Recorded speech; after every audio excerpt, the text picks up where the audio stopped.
Welcome to Cinema Gulp. I'm Ben. And I'm John. And today we're reviewing the Lego Movie 2. So John, is everything still awesome? Ben, everything doesn't always have to be awesome.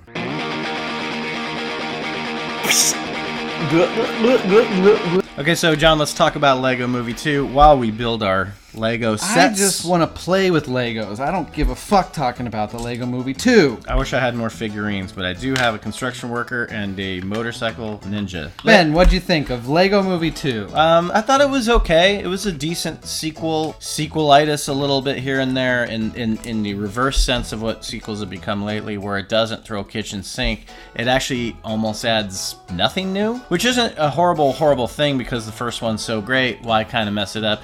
If it's not a broken Lego, why fix it? I enjoyed watching it. I enjoyed being in the theater, but it didn't blow me away the way the first one did back in 2014.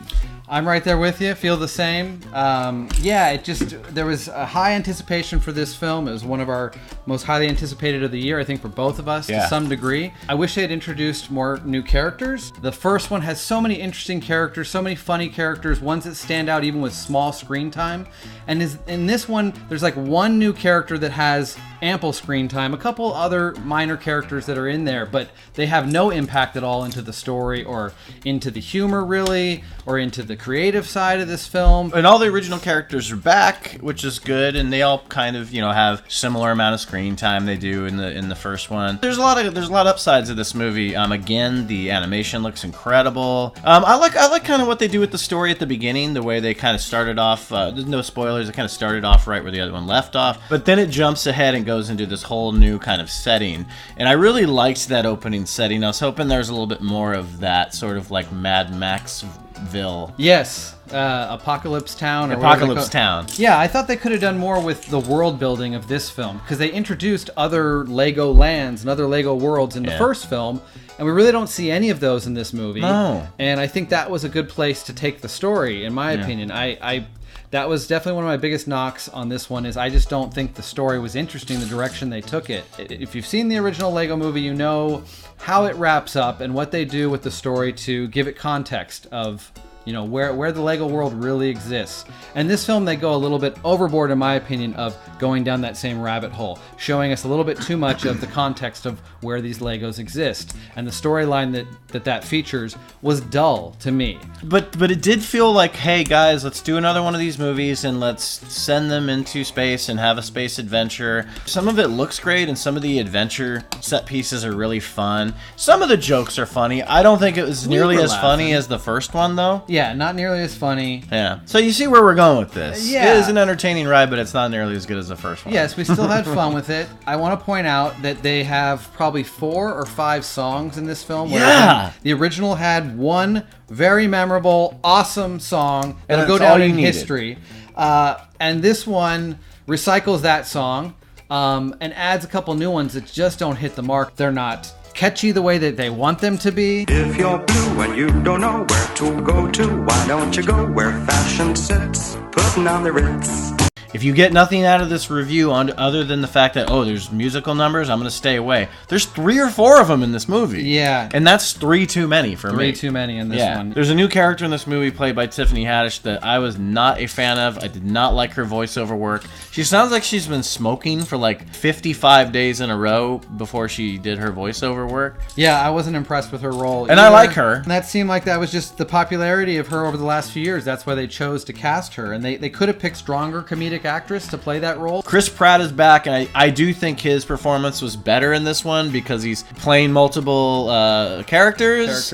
I really enjoyed his take on a certain someone who he's done a certain movie with, and that was one of the highlights for me, was when that character was in the film. Yeah, I enjoyed both the roles he's playing, and his original role of Emmett is great in this film, is still probably the funniest thing in the film. Funniest character he's in the a great character. Wild Style was nowhere near as funny in this one. No, because they made her the poster child for the like kind of ill-fated agenda the movie also had in its side. About that. But they do have a nice little arc between the two of them that starts at the beginning and plays out throughout some realizations and things like that. So. Yeah. I wanted a hell of a lot more out of this continuation of the Lego universe. Like, this just did not do much for the world building. It was just such a breath of fresh air, that first one. Yeah, man. yeah. It really got me back into animated movies as an adult. I was not watching them. That is true. It really, really did. Like, I was not a person that watched those in 2014, and that really got me going, wow, now this is how you do this to get me interested. I agree.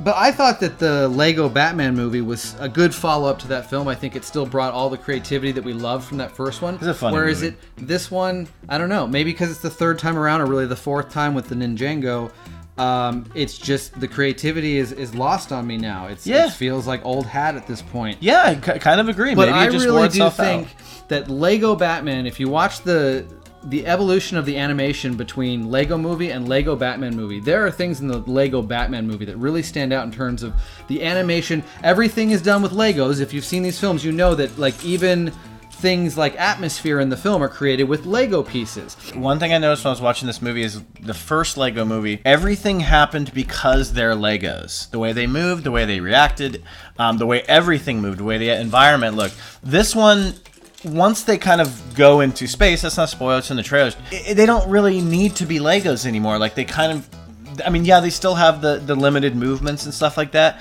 but you kind of forget that. Like, they're kind of limitless. They can now just kind of do anything. When I liked that, you know, one of the jokes in the original one is, like, they can't really, like, bend down, you know, like, or, you know, there's things like that where this one, it kind of takes the logic and everything of why this is funny because they're Legos, and it just kind of makes it sort of another animated movie. Look at my guy. That is freaking awesome. He's like, dude, that's something Emmett would build. Yeah, I just wanted a hell of a lot more out of this movie. I enjoyed myself in the theater, but there was moments that just fell flat for me, a lot of jokes that fell flat, whereas in the first movie, I don't think a single joke fell flat. Agreed. Every single joke was hilarious. Even on multiple viewings, you're still laughing your ass off at that movie. So, and I think this movie on a second viewing is going to feel dull to me. So, I'm going to put this at a 6.5.